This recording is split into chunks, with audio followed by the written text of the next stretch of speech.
asalaamaaleykum suñu mbokki Sénégal mbokki diaspora ñu ngi leen di nuyu di ziar ñëpp di am mbégte ci di leen dalal ci émission diisoo ak tey ñu fas yéene dalal suñu mbokk suñu xarit nga xam ne kii tamit ci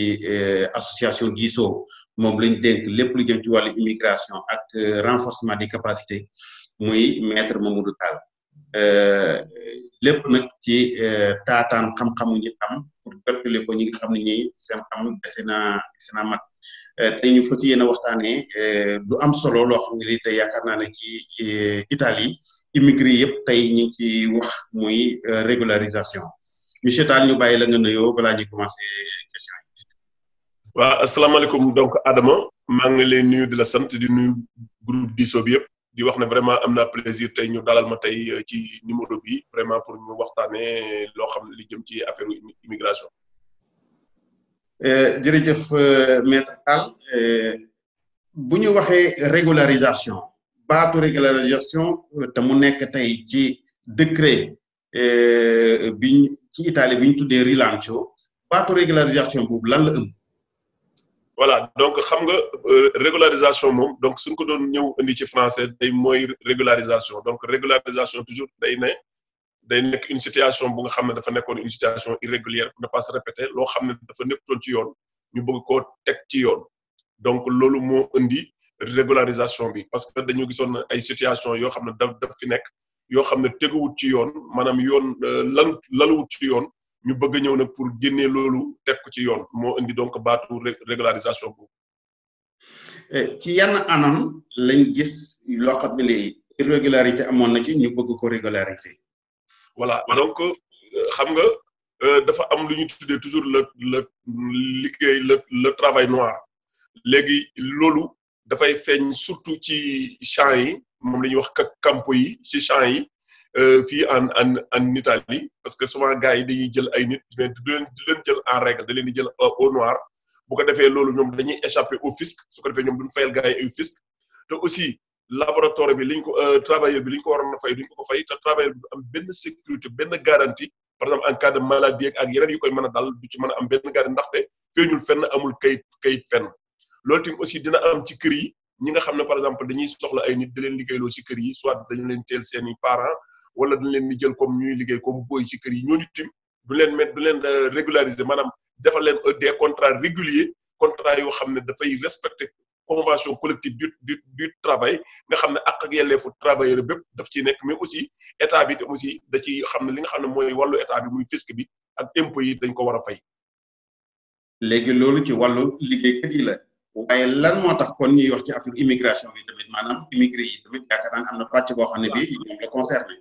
voilà justement xam nga bi ngay départ ci sa wax da nga tudd li nga xam ne fa la mbir ma jógee mooy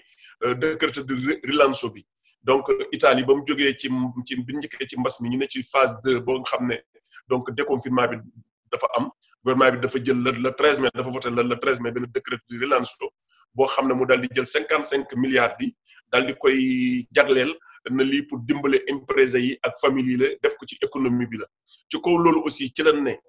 toujours ci en matière donc ci émergence bi nga xam ne ci la nekk muy sanitariat bi ñu gis ne am na fi ñoo xam ne ñu ngi fi nekk amul ay kayit nekk ci dëkk bi te ñooñu kenn identifié wu leen te comme dëkk maladie bi mi ngi circuler mettre ñooñu en règle ñu am ay documents am ay tasara sanitaria nga xam ne dana mën a faju nga xam ne dañ leen mën a identifier loolu daf ciy baax mais beneen bi tamit aussi mooy problème de sécurité bi nga xam ne aussi bëgg nañ aussi nit ki su amee kayit dañ ko mën a identifier mais nit ku amul kayit aussi day nekk benn danger parce que doo xam ki mooy kan doo ko mën a identifier fenn beneen bi moom mooy aussi tool yi gis ngeen ne comme ak émergence bi am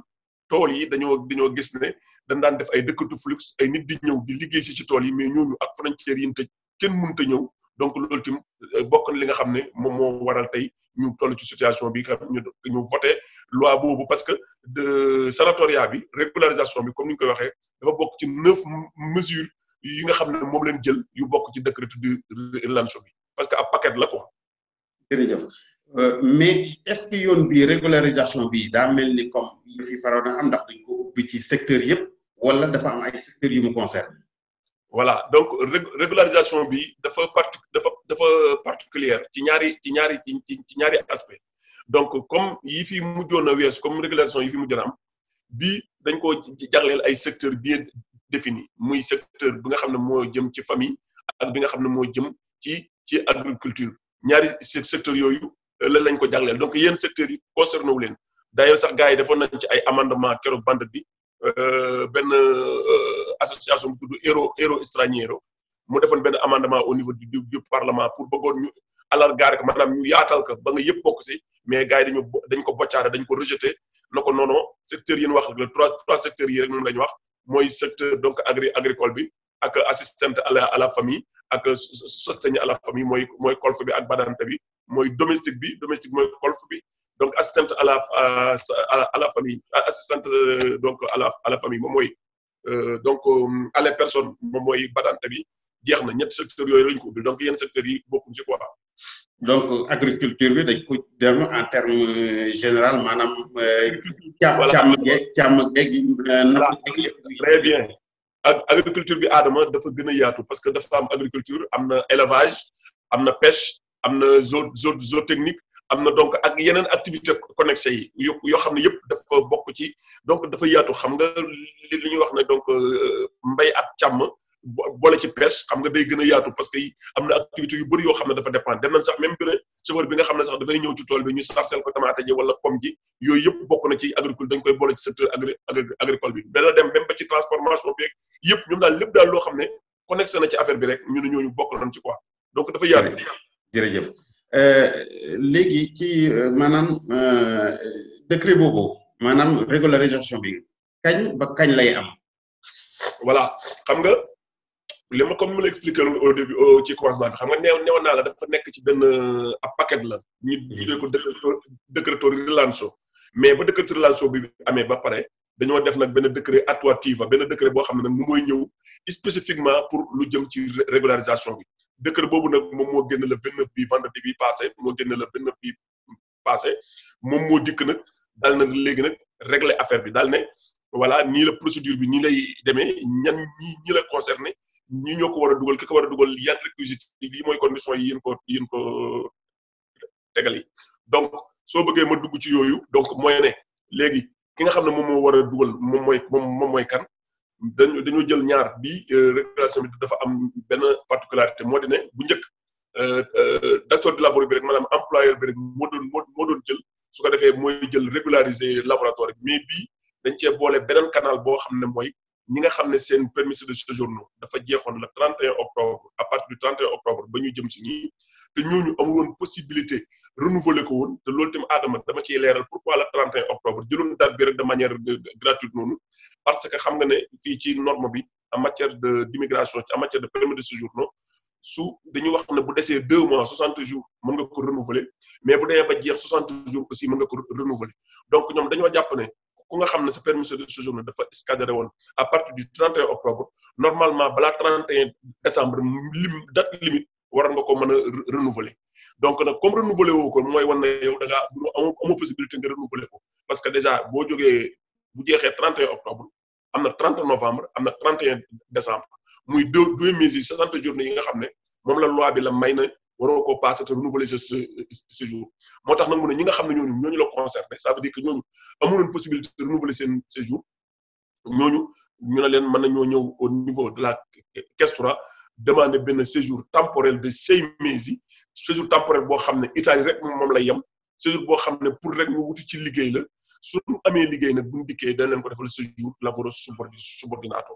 donc beneen bi nag moom concerné travailleur employeur bi nga xam ne dafa nekk ci tool yi wala mu nekk ci kër yi ñu may ko ñu ne ko ka nga xam ne da doon liggéey ak yow te da doon liggéey au noir ak yow kooku dañ may na la nga régulariser ko su bu ko defee nga dana am permis de séjour mais aussi da nga defaare aussi contrat de travail bi beneen bi aussi ñu ne même italien bi nga xam ne da nga ko doon jël mu nekk au noir aussi kooku tim da nga ko war a defal wala mu nekk benn communautaire yi maanaam dëkk ci yeneen pays européens yi ñooñu aussi dafa leen fekk da doon liggéey yow au noir moo xam ci tool yi la wala ci kër yi ñooñu tim da nga leen war a régulariser. jërëjëf xam naa loolu dinañ ci gën a duggaat question bi c'était maanaam régularisation bi kañ lay commencer ak kañ lay jeex. voilà donc mi ngi commencer donc le premier donc suba lay commencer à 7 heures donc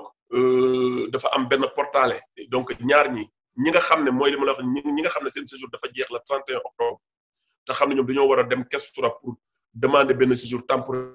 de 6 mois yi ñooñu dañuy dem poste la ñuy demee parce que xam nga ak pandémie bi regroupement bi dañ koy bañ mais comme poste dafa comme ministère de l'intérieur dafa signé ak poste ay convention donc nit ñooñu dañuy dem au niveau de la poste pour déposer fa donc ñeneen ñi par exemple ñi nga xam ne ñoom mooy laboro subord mooy yi nga xam ne tool yi la wala kër yi ñoom dafa ministère de l'intérieur dafa ubbi ab portail boo xam ne ñoom ca ngay dem enregistré wu boo demee da ngay demander benn SPID donc mooy système public donc d'identité digitale boo xam ne moo lay permettre nga mën a accéder ci kii online bi nga xam ne ci parce que online la ñuy dugalee demande yi léegi loolu tim dañuy souvent dañuy wax nit ñi ñoom ñu dem ci CAF yi wala ñu dem ci patronat yi su ko defee ñoom ñu dem foofu ñu dugalee foofu parce que Adama du 1er ba le 15 juillet 2020 foofu dañuy def ay demande ak moom ngay def maanaam da ngay wax ne dama bëgg a assumer tel donc 1er ba le 15 juillet mooy def ay demande la maanaam préfecture soo boo duggee ci kii bi am na looy module yu ñu fa dugal module boo xam ne dañ ciy bind émersionné sub mooy tool yi benn bi ñu def ci émersionné dom mooy domestique donc ku nekk en fonction bi la intéressé da nga koy compiler def ci say date yi nga xam ne moom lañ soxla ak kudd yëgu yëpp nga wax ci su ko defee nga def ko online préfecture yi yónni la ab reçu boo xam ne lay wax Adama yow la tel jour na nga ñëw yàgg sa laboratoire taal ngeen ñëw nag ngeen def contrat bi au niveau de l'hospital unique muy préfecture. jërëjëf xanaa kon ñu leeraat rek ñu ne régularisation bi nga am du 1er au 15 waaye amul lu ñu tuddee click day maanaam dóor ne dañuy le 1er rek ñëpp dañuy bëgg déposer loo d'ailleurs sax ci convention bi nga xam ne bi gouvernement bi am na ko ak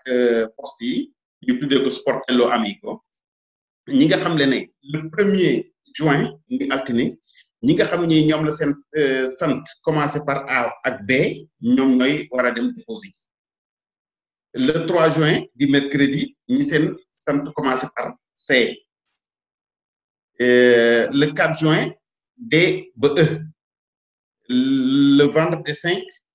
F ba H. voilà samedi 6 juin suba gi rek lañ mën a déposer suba gi rek. suba gi rek waaw. de I à L. Lundi 8 de M à O. Mardi 9 de P à S. Dimanche 10 de T à Z. À partir du 10 nag moom. ñu doog a dem mën ngaa dem. bañ nit ñi dem dajee fa bëri fa rek loolu indi affaire bi quoi. voilà léegi ci wàllu procédure yi maanaam ñi nga xam ne ñi ñoom Sportello préfecture la ñuy déposer mo Sportello unico ñooñu ñan ñoo war a déposer foofu. waaw xam nga kon mooy léegi moom laa lay expliquer nii ñi nga xam ne ñoom ñooy dem préfecture Sportello unico mooy tool yi la ak waa kër yi ñooñu dama na la ñoom dañuy def online la ñuy def demande yi nag ñu ngi koy adressé au niveau de le Sportello unico mais online lañ koy def parce que léegi soo demee online da ngay def demande bi pour foofu sax dañuy bind requête de nulla osta la maanaam da ngay def demande bi pour ne da nga am intention pour régulariser un travailleur bu ko defee nag léegi yow waa préfecture soo envoyé bu ñu ko jotee rek dañ lay jox léegi benn receveur boo xam ne ci lañ lay indiquer ban date nga war a ñëw nga présenté wu yàgg sa laboratoire bi nga war a régulariser donc yow sooy compiler rek da nga bind sa date laboratoire bi dina bind turam bind santam bind adresse am bind codice fiscal am bind ditam bind lépp après dana bind laboratoire bi bu ko defee bind turu laboratoire bi numéro passeport bi ak yëpp bu ko defee aussi léegi nag envoyé ko Sportello unico léegi Sportello unico bis bu ko convoqué moom buy dem date laboratoire bi li ñu koy wax mooy moom dina yóbbu bu dee italien day yóbbu donc carte d'identité dana yóbbu codice fiscal am dina yóbbu kuddam loolu mooy date laboratoire bi bu dee laboratoire bi dana yóbbu passeport bi dina yóbbu F24 bi bu 500 € bi nga xam ne date laboratoire bi moo ko koy léegi kooku ci turu laboratoire bi moom lay ne pour wane na fayal naa ko bu ko defee léegi laboratoire bi dana yóbbu photocopie passeport am dana yóbbu preuve bu wane na nekk na ci dëkk bi avant le 8 mars 2020 yaa ngi ma dégg donc ak benn marque de bolo loolu lay yóbbu suñu demee nag ñu signé foofu contrat bi yaa ngi may dégg Adama bu ñu signé contrat bi nag préfecture boole lépp dugal ci ab busta nag jox ko na ko demal nag poste nga déposer pour nga am séjour de la même manière ki nekk ci tool yi aussi noonu lay procédure bi di demee bu ko defee moom it dafay dem ñi nga xam ne rek la procédure bi noonu mooy ñi nga xam ne par exemple italien bi nga jëloon au noir wala communautaire bi nga jëloon au noir ñoom dañuy dem au niveau de IMS lañ koy defee def lu ñu tuddee dénonce di rapporto di lavoro wala communication di assunzione par module unico LAV.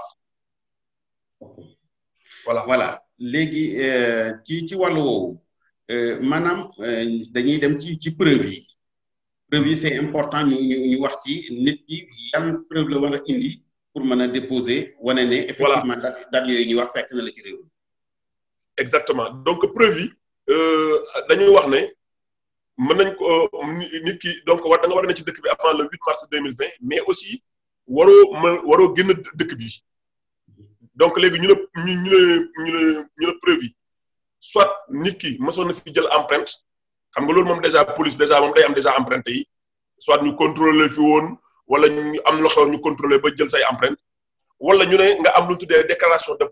de présence la mooy déclaration de présence mooy nit ki par exemple Adama man invité nga ma Adama ma jógee Sénégal ñëw Malpensa wàcc ak sama donc arrivé boobu ñu ciy bind tampon arrivé boobu ñu ciy def mooy wane na man dugg naa ci dëkk bi donc sama présence sur le territoire italien wala par exemple Adama nit man ma jógee fenn ma ñëw au niveau ma jógee France par exemple ñëw dem ci benn albergo fanaan ci albergo bi chef hôtel bi day jox liste passagers yi toujours liste de UTNT ñi nga xam ne ñooy clients yi ngay fanaan ci hôtel bi toujours police day am la liste parce que par rapport ak problème de sécurité ndax dañuy xool ay nit ñuy daw souvent dañuy làqatu ci ay hôtel donc dañu ko am donc yow foofu albergo bi mooy chef d'hôtel bi mooy bind sama tur foofu ñu ne wane na nekkoon naa fi wala bi nga xam Adam man ma jógee France ñëw am sama visa ñëw nga ànd ak man ñu dem Kestura nga na leen kii sama tonton la dafa ñëw ci sama kër lay nekk en attendant ñu defal ma lu ñu bindee déclaration de présence ma daldi koy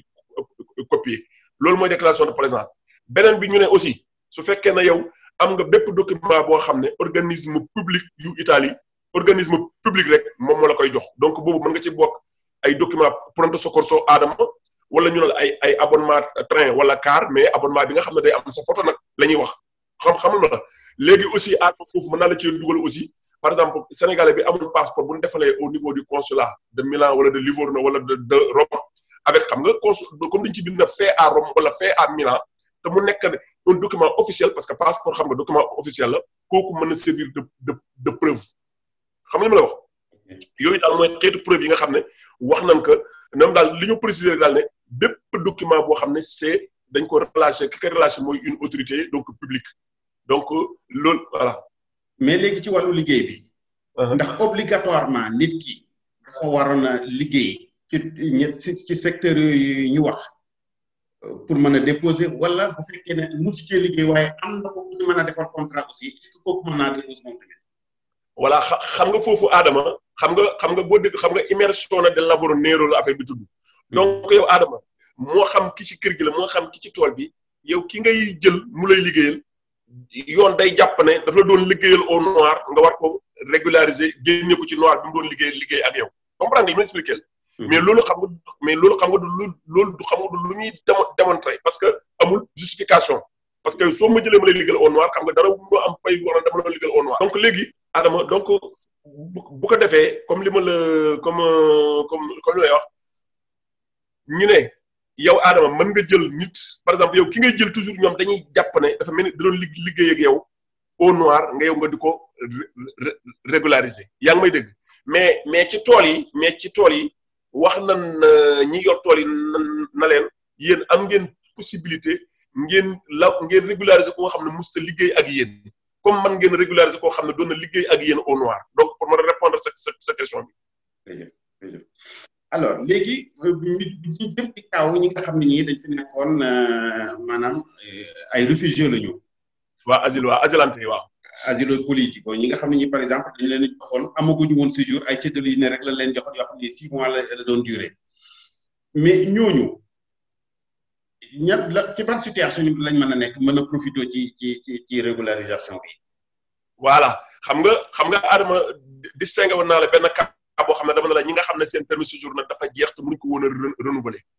mais léegi bu ñu ñëwee ci kaawu asile yi nga déglu bu baax ma expliqué la nga comprendre bu baax ci kaawu asile yi xam nga asile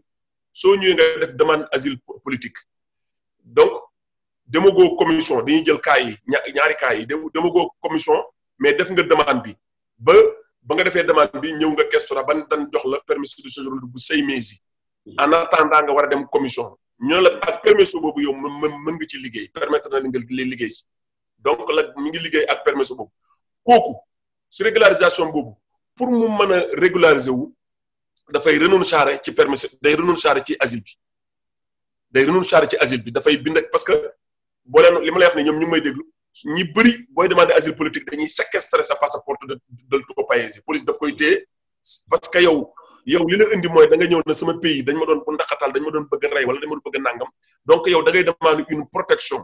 moo tax souvent bu leen amee protection yoo xam ne leen ko daan jox da leen joxaale benn titre du voyageur bu ñu bind bu mel ni ab passeport parce que pour yow yàgg sa pays rompre nga yàgg sa pays moo tax gars yi dañuy nangu sa passeport téye ko donc léegi nag bu nangoo sa passeport téye ko yow nag comme yow defoon nga asile ba yaa ngi xaar commission soo bëggee régulariser wu fii parce que régularisation bi jàppal ne mooy dañuy wax ne dañuy régulariser ku amut kayit Adama il faut que ça nit ñi comprendre donc ki ñuy régulariser dañuy jàpp ne su moyen italien bi nga xam ne dañ koy mettre en règle moom parce que da nga ko doon jëloon au noir pour l'étranger mooy étranger bi censé être irrégulier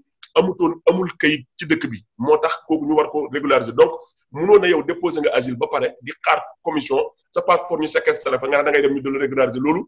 dafay nekk benn non sens donc bu ko defee yow da ngay renoncer ci sa asile bi bind questura na ko man damay renoncer ci sama asile bi su fekkoon ne régularisation amul am na ñu koy def boo dikkee questura da lay jox benn notifié jox la feuille de visa mais da lay delloowaale sa passeport parce que day wax ne comme yow da ngaa renoncer te dëkk bi amoo lu la fi war a toog dama lay jox feuille de visa booy génn dëkk bi mais nag comme dañuy régulariser ma wax la ko c'est important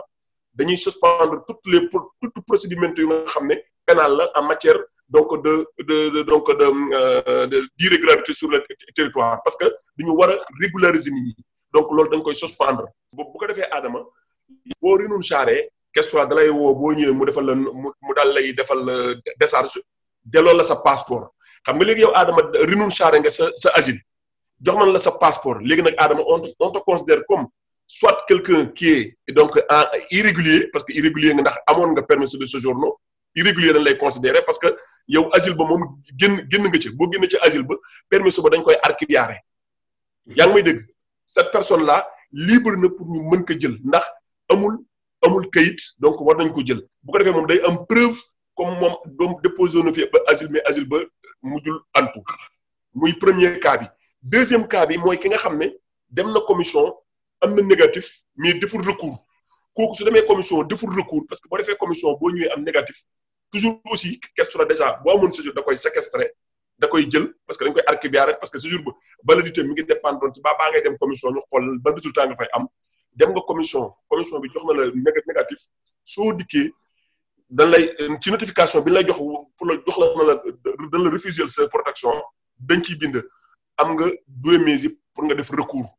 ou bien boo deful recours ñoo la intro conditioni devi lasciare il territorio parce que yow amatoo droit nga nekk fi léegi nag recours bi ngay def mooy suspendre donc feuille de visa boobu léegi nag yow boo defee recours au tribunal léegi pour nga régulariser da ngay renoncer ci recours bi da ngay wax sa avocat mu renoncer recours bi daal ne bind ne man dafay renoncer ci recours bi bu ko defee amatoo benn procédure donc boo nekk donc en cours au niveau du tribunal da ngay nekk koo xam ne da nga irrégulier ci dëkk bi demoon nga commission am nga négatif defoon nga recours mais annulé nga recours bi su ko defee yow aussi dañ la mën a régulariser parce que régulation comme même la wax rek dañ lay sortir de la situation d'irrégulière yóbbu la ci situation régulière mais soo yoree séjour ki yor séjour asile mu nekk en règle Adama kooku il n'est plus irrégulier. mais ci wàllu droit te ñoo xam ne fii tribunaux yi dañu am seen temps est-ce que tamit demande annulation yooyu di jël temps ba période de dépôt yi nar a passé. non xam nga demande renoncer ak demande comme ni ko xam nga booy dañu defee recours am na ñu bëri recours yi bu ñu ko defee am na ñoo xam ne sax ñu leen jox audience 2021 waaye renoncer moom bokkul renoncer moom soo bindee tribunal dafa nekk naan dañ koy statuer renoncer mooy yow avocat bi yow yaa jël dafa mel ni comme yow Adama ni ko déposé woon plainte dem retirer plainte am loolu amul temps yow da ngaa déposé woon plainte contre man dem nga retiré plainte bi dañ koy dindi boo dee police la wax léegi demal après dañuy xaar ndax dañ ko def non yow mi nga xam ne yaay intéressatu bi yow mi nga xam ne yow la sa yëf la yow yaa ko defoon avocat bi su bindoon tribunal na leen recours boobu ma defoon léegi dama ko annulé mais tribunal da koy répondre na ko effet annulé nañ ko parce que amatul lu ñu koy xaar loolu du lu ñuy xool di ko statuer. waa léegi par exemple tey réfugié bi nga xam ne bi am na problème ñu porté woon ko plainte que affaire bi fi mu ne nii est pendante devant la justice maanaam jëlagul ci décision kooku est-ce que am na droit participer ci demander régularisation. voilà donc léegi foofu yaa ngi may indi ci ki nga ma laaj léegi laboratoire bi ci lejj bi dañoo wax ne ñii mënuñoo dugal dañ leen di tere mënuñoo dugal ci kayit yi ki nga xam ne ci laboratoire bi laa ñëw ki nga xam ne dañ ko fi condamné pour muy jaay pour trafic de stupéfiants ki nga xam ne Adama dafa def favorisement à l'immigration clandestine ki nga xam ne Adama dafa def sfruttamento delle persone maanaam ñi def iskia bi maanaam gars yi jël gal yi di leen teg ci mbedd mi ñuy cagatoog affaire yooyu yaa may dégg wala mu nekk Adama ku nga xam ne pour affaire de terrorisme la allo Adama. maa ngi dégg waaw. voilà pour affaire de terrorisme la wala mu nekk ku nga xam ne ñu ne dafa nekk benn danger public quelqu'un boo xam ne menace la pour l'ordre public ak la sécurité donc dégg nga kooku ñu ne moom mënut a dugal wala ki nga xam ne Adama dafa def benn comme li nga wax ni dafa def benn réato boo xam ne wala benn délit boo xam ne jugé guñ ko mais ñu affaire bi c'est pendant devant la justice léegi mi ngi dépendre ci bu dee délit bi dafa rentrer ci délit yi ma la citeel kooku kenn du ko mënut a régulariser wu la même situation mooy appliqué wu encore al datore di lavoro bu nga xam ne moom it même situation bi moom la kii donc ba Adama ñaar ñooñu lan na situation yooyu ñoom bu ñu ci nekkee dañu leen di exclure ci régularisation. léegi ci wàllu fay gi am na loo war a fay pour mën a déposer surtout ñi nga xam ne ñii dañuy dem ci poste bi. waaw donc ñi nga xam ne seen séjour dafa jeex la 31 à partir du 31 octobre te ñoom ñu waroon dem pour solliciter pour wuti permis de séjour temporaire pour wuti liggéey ñooñu dañuy fay 130 € ci benn effet 24 plus bu ñu demee poste am na 30 € bu ñu fa war a fay pour d'autres frais. loolu la normative bi wax alors que nag bu dee yeneen travailleurs yi nga xam ne ci kër yi la wala ci tool yi la 500 € la par travailleur donc ki nga xam ne mooy datore de lavoro bi yow boo loo bëgg a jël ci ay nit da ngay fay ku ci nekk 500 € moom nga koy fay mais en fonction ci aussi coût bi nga xam ne moom la lejj bi wax nga daf ko war a am pour chaque personne. ok Inch'Allah xam naa bu fekkee ne am na yeneen information yoo xam ne xëy nga gis nga ne mën nañ ko ci dolli loo xam ne li dina gën a leeral en tout cas possibilité la et puis tamit ñu lancer message aussi ci wàllu passeport yi ñi nga xam ne ñi dañoo amoon seen passeport bu jeex te xëy na yëf yi nar a xaw a compliqué fu ni pour renouveler ko ñooñu lan nga leen di wax. voilà léegi après dinaa la envoyé dinaa la jox après dinaa ko dugal ci diisoo léegi au niveau donc fii au niveau l'ambassadeur du Sénégal à Rome joxe na benn note de service boo xam ne pour vraiment ñu dimbali nit ñi léegi même ay ñu léegi d'accord nañ ak kii ñu jox leen même parce que ci régularisation bi nee nañ boo amul passeport mën nga am attestation de dépôt de passeport donc ñoom nee nañ dañuy defal nit ñi ay attestation nga xam ne dañ ko mën a régulariser wu nga xam ne bala ñoo ñëw pour dem ci ñu pour defi contrat yi dina fekk ñu defal leen seen passeport dinaa la envoyer après note de service bi le 29 la ñu ko balancé après dinaa ko dugal ci groupe diisoo bi mais Adama pour ma wax leeral ci yooyu maanaam datore de lavoro bi nga xam ne dafa war a jël su fekkee ne dañoo wax ne datore de lavoro bi maanaam ci kër gi wala ci bu dee datore ci kër yi dañoo wax ne datore de lavoro bi dafa war a am 20 000 € ñu ne su fekkee ne datore de bu dee une personne seule 20 000 € nga war a am comme coût moins de 20 000 € donc 20 000 € ñu ne la fekkee ne yow mëtaloo 20 000 € ñu ne sa nucléaire familiare bi su fekkee ne am na ñenn ñuy liggéey am kudd mën la jox seen i kudd mais su boobaa léegi dootu nekk 20 000 mais 27 000 € mais Adama ñu tegaat ci benn affaire man maa ngi nii Bergamo yow yaa ngi sant Croce su ma newoon sa frère yow sooy bëgg am koy jël foofu te mësulul man donc yow Adama permettre na loolu maanaam donc yow donc kii bi datore de lavoro bi dafa am 20 000 € su fekkee ne par exemple ci maa ngi wax loolu ci problème mu famille yi la 20 000 € la moom la war a am mais su fekkee ne ñu ne sa 20 000 € yi matul sa nucléaire familiare bi mën na laaj bu ñuy liggéey te ñi ngeen nekk ci nucléaire familiare bi ci ngeen bokk même statut familial ñooñu mën nañ laa jox seen kudd mais su boobaa léegi 27000 euros moom lay doon wala ñu ne la boo amee sa frère mooy parent de seconde grado mën na lay jox kuddam bu ko defee nga boole ko si pour nga mën a jël ki nga bëgg a jël loolu mi ngi concerné lavoro domestique ak lavoro badante mais nee na badante bi su fekkee ne xam nga badante nee naa la dafa am lu ñu tuddee assistante à la personne su fekkee ne ci tool yi 30000 euros la 30000 euros bu dee ci tool yi da nga war a donc démontrer ne am nga 30000 donc euros comme revenu annuel bu dee ci tool yi su fekkee ne ci kër yi la mooy wax naa la ko 20000 euros la su fekkee ne mëtaloo 20000 euros bi soo amee seen collègue familial yi ñi nga bokk ak mën na laa mottalil mais boobaa 27000 euros moom lay doon léegi ñu ne ki nga xam ne par exemple personne bi nga xam ne nag moom badante la par exemple mais bu dee personne bi nga xam ne moom moo am pathologie bi moom moo am handicap bi moom moo lay jël moo nekk datoo di lavoro bi kooku kenn du ko laaj kudd mais su fekkee ne par exemple kooku ab paa wala yaay wala gone gu am handicap wala gu am pathologie yow Adama nga nekk nijaayam wala man ma nekk papaam man dañ may laaj man kudd mais su fekkee ne moom moo nekk datoo di lavoro moom mi nga xam ne mooy la personne affectée moom duñ ko laaj kudd je ne sais pas si je me fais comprendre mu dégg. si. voilà donc affaire bi loolu mooy yi nga xam ne moom la ci en matière ci xaalis bi loolu moom la laaj kudd bi loolu lañ ci laaj voilà.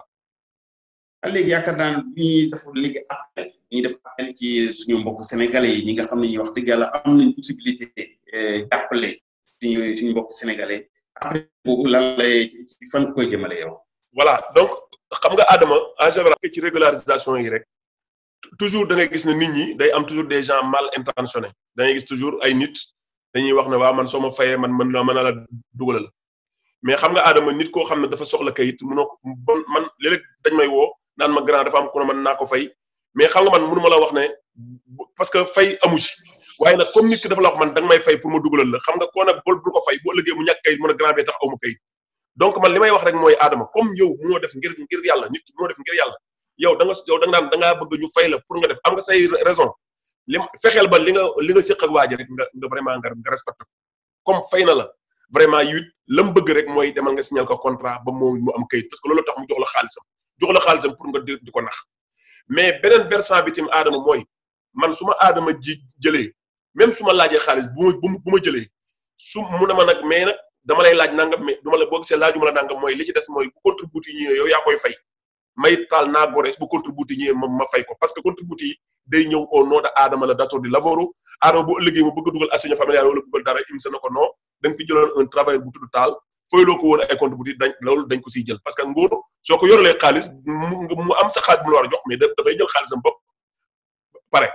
donc loolu tim Adama nekk na loolu lu nga xam ne lu ñu war a leeral suñu mais nag ma daal li may demandé rek mooy yërmande ndimbal ak yërmande te xam ne xaalis bi ngay laaj waa ji loo xam ne la boo koy laaj balaa mag une semaine mel ni mosoo ko laaj dara alors que boo ko defaloon ngir yàlla xamoo li la yàlla mën a fay ci loolu nag mi ngi dépendre ci conscience ci ku nekk ni ku nekk yow yaay xool li nga xam ne mooy sa conscience nga def ko waaye man yaakaar naa ne fi ñu toll nii dimbalante lañ moom lañu war a jiital. mais appel bu am solo la jëmale ko ci ñi defar contrat ak ñi koy defar ñëpp ku ci nekk daal war ngaa war a ngor parce que war nañu jàpp ne tamit xaalis bi dina jeex nga jàkkaarloo ak ki nga xam ne kii moom nga seqaloon mbir mi yaakaar naa ne bu jëftul rafetul rek gise boo du neex kon loolu nañ ci bàyyi xel waaye yaakaar naa ne kon benn question bu ndaw rek tamit mi ngi jëm ci catégorie de lavoro yi nga xam ne dañ leen la 30 000 francs mais est-ce que ñooñu aussi mën nañu dem déposer 5-6 personnes parce que loolu aussi am yi passé yi aussi gis nañ kaa yu mel noonu yan précaution la nit ki war a jël ba tamit ndax yooyu du ci am waaw mais xam nga li ñu wax mooy par exemple tey su fekkee ne man dama déposer juróomi nit te man ci sama li ma amee ci samay rédito ñaari nit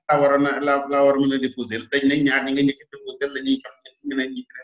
duñ ko am mais loolu yaakaar naa ne aussi bu boobaa vraiment ak la bu ñuy teg ñeneen ñi parce que xamuñ ko donc li nga wax effectivement loi bi wax na ko loi bi prévoir na ko nee na su fekkee ne yow da ngaa am benn kudd boo xam ne pour kenn nit la nga dugalal ñett ñoom kenn ki nga xam ne moom lañ njëkk a dugalal kooku rek la ñuy considérer parce que ñeneen ñaar ñee amul réquisite yi loolu Adama day dellu ci li ma laajoon léegi rek mooy ne nit waroo laaj ñaari nit wala ñett nit mu leer na yow am kudd bi nga yor mënoo dugal ñaar wala ñett yi loolu moom ci famille yi yooyu moom si ñun lay gën a feeñ ci parce que bu dee ci tool yi yow tool yi gars yi ay chef d'entreprise lañ parce que da nga nekk chef d'entreprise da nga am sa commercialiste am sa lépp donc yow li ngay def dafay feeñ ci sa livre yi xam na li nga xam ne moom nga am di ko boole ñaar parce que yaag état bi yéen ay livre donc loolu vraiment Adama foofu moom du am problème mais Adama dafa am benn nga baal ma dafa am benn lu ma bëgg a leeral lu am solo Adama comme thème bi ñu ngi wax ci affaire immigration bi xam nga Adama boo seetloo au pays il y a beaucoup de Sénégalais qui sont bloqués là-bas te Adama ñi Sénégalais yi bloqué foofu Adama man je prends l'exemple am na ci y a beaucoup de Sénégalais yoo xam ne donc dañoo am nationalité italienne ñoom it ña nga fa bi ñu leen recensé matoon nañ plus de 200 mais Adama kenn war na dafa am ku ci ñëw ma da ko wax affaire boobu fekk man yàgg na def ay émission ma di leen ko wax ma ne leen loi dafa am nu muy tëddee boo amee document da nga war a xam sa document bi lan la mën a servir ak yan nga ci mën a am lan mooy ay jeexitam donc sénégalais bi am passeport te sénégalais yi loolu benn ci man ñaar kenn du ko def soo yoree sa passeport Adama ma wax la d'abord bala ñoo commencer d'abord italien buy dem Sénégal buy jënd billet lay yëgal ambassade am na ko maa ngi ñëw Sénégal yaa ngi may dégg parce que loolu c'est très important yow it sénégalais bi boo amee sa nationalité boo demee Sénégal vacances da nga war a dem ambassade boo demee ne leen ah man de je suis venu ici vacances maa ngi Pikine dama ñëw vacances won leen ñu xam ne yow tu es un italien nga béy fa sa numéro téléphone nga béy fa sa adresse gis nga Adama yu mel noonu pour au cas où yu situation yu mel nii moo tax xam nga tey pandémie bi am italien yi dañoo yóbbuwoon avion yu indi seen mbokk yi mais comme yow sénégalais bi yow demoo nga signalé wu na yow italien nga mais du leen xam parce que nag naaj mënut a owal loo fa wéeru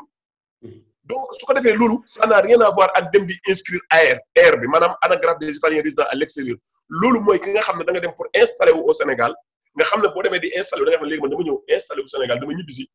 wala dama fiy liggéey pour tel an nga inscrire bu ko defee dañuy canceller sa résidence fii loolu bokkul mais Adama yow soo vacancé même boo fa doon def 1 mois 2 mois 4 mois bu def leen dama vacancé wala dama ñëw pour quelque temps yow dañuy xam ne am na un citoyen qui s'appelle Adama Gueye bu fa nekk foofu au Sénégal bu ko defee am na situation d'émergence yoo xam ne bu amee rek ñoom ils vont day ñëw directement ci yow jël si la loolu Sénégalais yu bëri leen bloqué foofu loolu mooy seen problème moo tax ñoom bi ñuy jëli touristes yi seen touristes yi fa bloqué woon ba demee Sénégalais yi di kaas naan li tax ñu ma leen parce que suñu la xamul duñ la ci boole donc yooyu Adama dafa nekk yu nga xam ne wax nañ koy wax nit ñi ñu di ko xam soo nekkee un citoyen italien da ngay xam ne tu es un citoyen italien donc soo demee au Sénégal lépp lu nga xam ne citoyen italien bu demoon tey Sénégal loolu lay def da nga ko war a def dem yëglu bu ko defee mooy tax kenn ñaawlu yàlla yi mais gis nga situation bi am na il a fallu que lii am pour ñoom ñu doog a xam ne ndeke li doon doxalee du woon noonu loolu Adama nekk na loo xam ne vraiment lu am solo la beneen bi ma ci wax Adama mooy ci sa émission parce que ma ko posé mooy ne problème mu aussi xale yi ak problème mu permis de séjour yi ñuy def indi sa yaay wala indi sa papa wala indi say doom ba pare dafa leen kay ni leen ñibbil Sénégal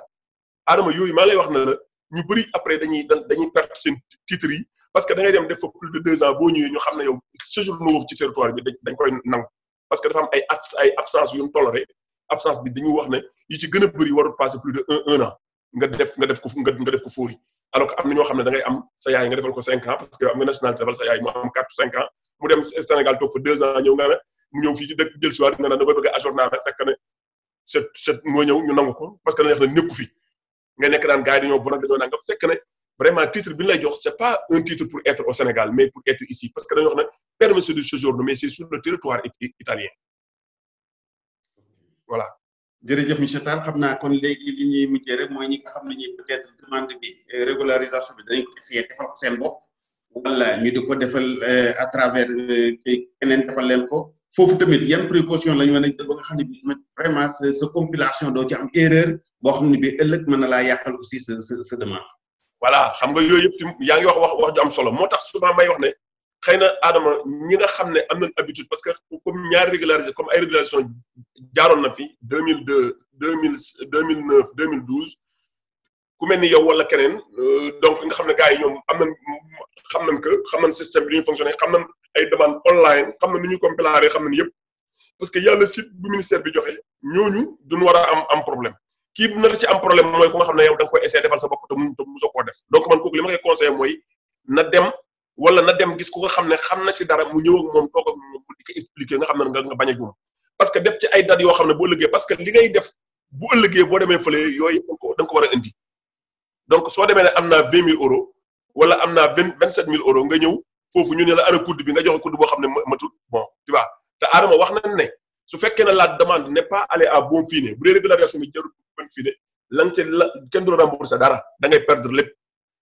te bu régularisation bi jeexee tu es considéré comme un irrégulier wala un clandestin te bu ëllëgee dañuy dellu ci situation normale bi bu la police contrôlé mën na laa jox feuille de vie na la génnal dëkk mais fii ba baa nag mais Adama koy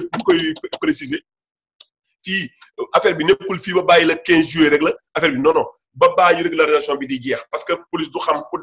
def ak ku deful moo tax nag Adama du 1er au 15 juillet foofu la ñuy defee régularisation ba nga xam ne muy 1 mois 15 jours bi yow travailleur bi da nga am benn receveur booy yor boo xam ne moom ngay doxantoo nga xam ne bu la arrêté soo ko wonee police na oui kii dafa am rendez-vous à l'hospital unico pour une régularisation feuille boobu dafay mën a nekk mooy sa document booy yor en attendant di ko circuler sur le territoire nga xam ne bu la contrôler nga wane ne man dama def situation de dama kii mu mel ni asylante bi def recours dañ koy jox benn séjour temporaire aussi di xaaraale recours bi lan lay joxe Adama donc voilà loolu mooy un peu ce que je voulais dire ci. léegi benn question bu ñëw sama xel mooy xam nga dañ ne séjour temporaire 6 mois. xam nañ ne contexte de crise lañ nekk xëy na am liggéey yóbbu du fi ndax kooku mën na def moom tamit liggéey mën na boppam defal ko contrat parenté pour mu mën a def conversion kii bi maanaam séjour bi. waaw xam nga kooku dañ ko xam nga Adama pour nga comprendre li tax ñu naan na ñëw demander benn séjour temporaire parce que ñoom jëli nañ ne ki séjour am jeex te renouvelé ko woon. dafa am benn situation boo xam ne dafa posé wu mooy émergence bi ñu nekkee te émergence bi ñu nekkee am na travailleurs yoo xam ne même dañoo nekk ay travailleurs irréguliers mais dañ leen a bàyyi seen kër yi pour affaire case intégration la ndax li situation bi moom moo demee parce que nit mënoo génne di wuti ay liggéey ak affaire yooyu xam nga affaire bi dañu ko teg contexte bu xam ne parce que Adama toujours ni ñuy jiital émergence sanitaire bi moo nekk moom ngay jiital rek pour nga mën a comprendre affaire bi donc moo tax ñu ne kooku xam na xëy na bu pandémie bi amul woon xëy na mën nga dem wuti liggéey ba am mën nga am liggéey mais comme mënoo woon a buusi ñëpp dañoo toogoon ci kër yi may na la benn possibilité nga ñëw ñu defal la benn attestation séjour 6 mois boo xam ne mën nga si dem wuti liggéey mais kooku wax nañ ko na ko boo ko amee boo demee comme li nga wax boo gisee ko jël pour mu liggéeyal ko mais kooku du nekk nag du ku ñuy régulariser ndax kooku am na titre bu mu yor lu ko permettre lu nekk en règle lu régulier donc su gisee ko jël tey ci famille du kooku bu ko embauché rek moom bu indee contrat bi buy jeex bu indee contrat bi rek dañ koy defal séjour lavoro subordinato loolu normatif bi boo wax. jërëjëf monsieur Tall am nañ mbégte bu baax a baax yaakaar naa ne émission bi dina jëriñ suñu mbokk sénégalais yi macha allah ñuy fàttali rek ne yow ci biir association Diso yow lañ dénk wàllu immigration ak lépp lu jëm ci renforcement des capacités te loolu yaakaar naa am na liggéey bu am solo bu ñu fas yéene def en collaboration ak association yi mbokk yi xarit yi ñu ngi leen di sant bu baax. ci attention bi te di leen jox dig daje ci beneen numéro Diso ak jërë ngeen jëf